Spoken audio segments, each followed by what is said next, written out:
Hey there, Intrapulation here, not Doompie.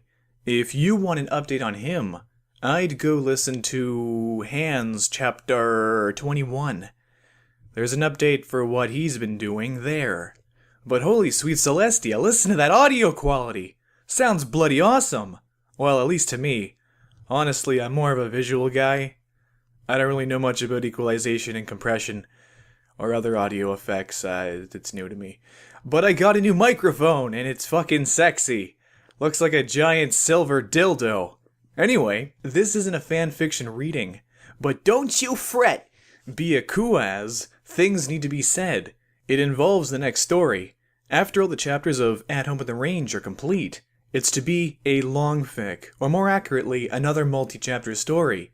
Now, I'm a believer in democracy, or at least the fallacious false dichotomy version we in the West enjoy. Now, here in the blizzardy country of Canada, we only really have 3 major political parties, so I'll reflect that. Now, keep in mind that the length is roughly the same for each story, give or take 50,000 words or so, and I won't hide my bias for any of them. After all, who would I be if I didn't try to whore them out to you? Definitely not me, that's for sure.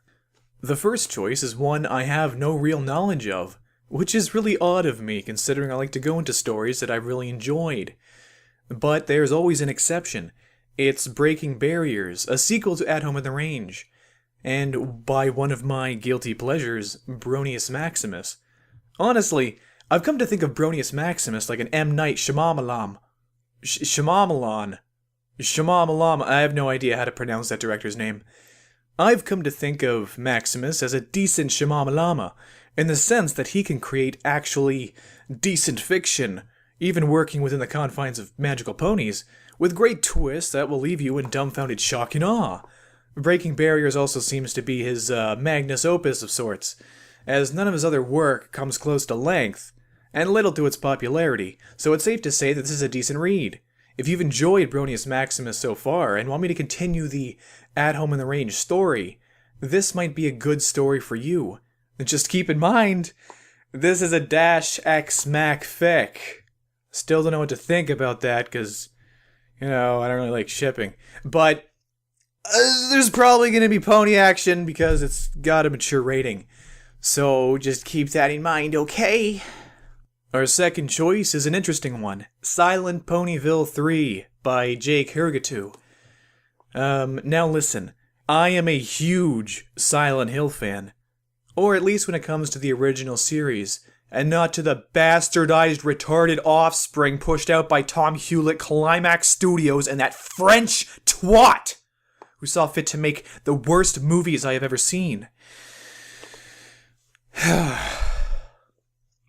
I would argue Silent Hill 2 is the best video game ever made. And it's the best fiction I've yet to experience. It dared to upend every notion of trusting the main character with a very real, very human world of sin, grief, and having broken people face their demons. Literally. To quote Yatsuko Shah, "It's a fascinating voyage of pain and despair that leaves you emotionally drained and satisfied like fucking a burning dolphin. Hi, I'm pompous and posh." Oh god.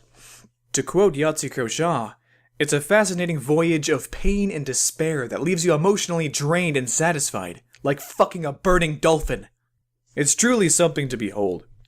Though interestingly enough, the thing that made Silent Hill so suppressive, immersive, and most of all scary was its atmosphere. Besides the story, the best thing about Silent Hill was the atmosphere. Hands down. Now, the reason I bring this up is because, notably, the suppressive atmosphere is absent in Silent Ponyville. Also, I found there to be a lot of problems with the first entry of the series, though it's still enjoyable. That aside, I really enjoyed Silent Ponyville 2. It's one of my favorite fanfics. It's dark, suppressive, sad, and just plain awesome. You need to read that shit. Anyway, I don't even have any gripes, and it's a complete rip-off of Silent Hill 2. I just think that the shipping is retarded, but thank goodness that it's not that prevalent. Now, Silent Ponyville 3 is an entry that uses a lot more of a Silent Hill 3/1 approach, and I'm glad for that. I don't want another Silent 2 ripoff. in comparison to the godlike Silent Hill franchise, Silent Ponyville might as well be a butter sandwich to your favorite footlong from Subway. But I'd still recommend it. It's a decent read. Just remember that Silent Ponyville is a grimdark. It's not macabre, so don't expect something like Song of Saya or some shit. I don't even want to think of Song of Saya. But it places characters in dark, suppressive, and often enough ominous situations. If you don't like the idea of your favorite characters going through an emotional and often enough literal hellscape, this is not the story for you. This is not the story for you, so you better go away. Our final choice is a personal favorite of mine, The Journey of Graves, by another one of my favorite authors, Gentleman Jay. And I still can't believe that none of his stories have really been read on YouTube, aside from some League of Legends one, I think. But honestly, League of Legends sucks. I mean, come on, play Dota. You may remember me referencing this story in the reading of Spring Fever. To put it simply, this is a great story. Or rather, series of stories. There's 15 of them. Some decent in length, others very brief. And it's an interesting tale. Almost kind of like if you had Jonah Hex from DC Comics and he was just thrown into Ponyville.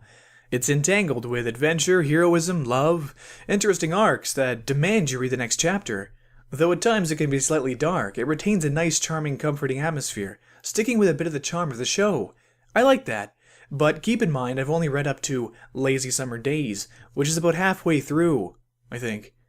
Last thing I remember was the main character telling Applebloom that it was okay that she was completely useless and would never amount to anything special. Or something like that. In conclusion, I like the OC, I like the shipping choice, the characters, and the carefully woven story. If I were to pick, it would definitely be this story. And if I had a top 5 list of fanfiction, this would definitely be up there. So, vote that shit. Now I have to address the elephant in the room. Because this is Doompie's channel. And what is Doompie's channel known for? I'll let you think about that for a second. Alright, good. For the love of all things unholy, I'm not doing Hands. I'm not doing The Unexpected Love Life of Duskshine, and I'm not doing Forgiveness Pending. I've said this before, and I'll say it again. Doompie started reading them. And if he wants to finish them, they're his to do, not me, especially not on this channel. Besides, those stories are either far too long or unfinished. And I'm not gonna read an unfinished story that hasn't been updated since 2012. So why don't we instead invite Humble Beginnings this new year and see what they have to offer? Cast your votes in the comments section, and I'll come back to this when At Home in the Range is complete. And we could have ourselves a real super happy fun time, okay? That's a weird voice. Though I apologize about the hiatus. Videos are very awkward to get to Doompie. And it's even more awkward to get him to upload stuff. But as for right now, I can't do many recordings. I'd expect more frequent ones in the future. I'll be working on other things. I kind of want to focus on more visual stuff instead of audio. I'll leave a link in the description if you want to see screenshots of what I'm working on. But in the absence of content, why don't you head over to another channel, one by the name of Derpy Pony 22? In all honesty, with all these haphazard recordings littering the internet, mine included, his are truly a beacon of presentation blazing across a dark sea of inadequacy. If you, like me, enjoy sad, somber stories, head over there right now. He's done arguably the best rendition of My Little Dashie I've ever heard, not to mention 3 of its sequels, side stories, and other compositions, one written by himself. The Swing Set, I think. A story that honestly moved me. I remember the first time I read My Little Dashie, which, by the way, was the very first fanfic I ever read. It really touched me. Normally that's a feeling I only receive when reading something myself, not by listening to another. Though Derpy Pony 22 is an exception, I was able to experience that same feel again. And that's weird, isn't it? How I kind of like despair. It's like I'm some kind of masochist or something. Anyway, if you feel like riding the field train, you won't be disappointed. Link in description. Well, indeed. Don't forget to vote, and I'll see you in the next chapter of At Home on the Range. Goodbye, every pony.